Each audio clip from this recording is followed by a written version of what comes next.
If you don't want to wait to get a better cell phone, you don't have to. AT&T is the latest carrier to announce a new program. It allows customers to upgrade every year.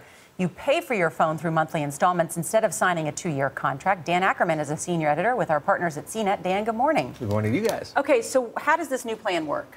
Well, instead of buying a phone outright from the company and just paying for your service every month, they're basically saying, we'll just give you the phone. You pay it kind of installments, almost like you're buying a car and car payments. And then a year later, if you want to get a new model, and everybody does, you can just swap it in. And the key is we're going to reset those payments so you're starting again. Okay, so a consumer would say, that's good, because I kind of want to change my phone every year anyway. But is it more expensive? You know, in the long run, you have to remember, none of these phone companies are going to do anything where you end up paying them less money kind of in the long-term aggregate. That's not in their interest. The business plan, is it?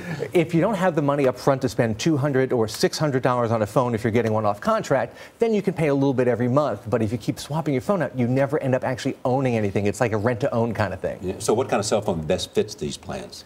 You know, I think if you're one of those people who wants to get the brand new phone every year and you don't have a big chunk of money to put down on it, then okay, it makes sense. But in the long run, you are going to be paying more. And how is this different from T-Mobile's plan? Well, T-Mobile's plan is very similar. They've lowered some of their plan prices a little bit, but it's basically the same kind of thing. You're paying an extra fee every month. T-Mobile adds insurance, which is nice. That ends up being a tiny bit of a better deal. But your best deal is simply just to buy the phone outright every 2 years. Really? Why? Because then you still have something you own at the end of it, and then you can actually resell that phone, which has a really good resale value, especially if it's an iPhone.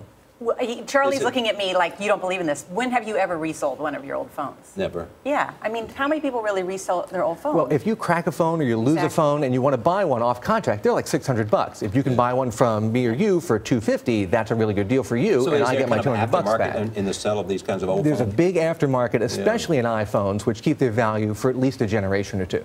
Yeah. All right.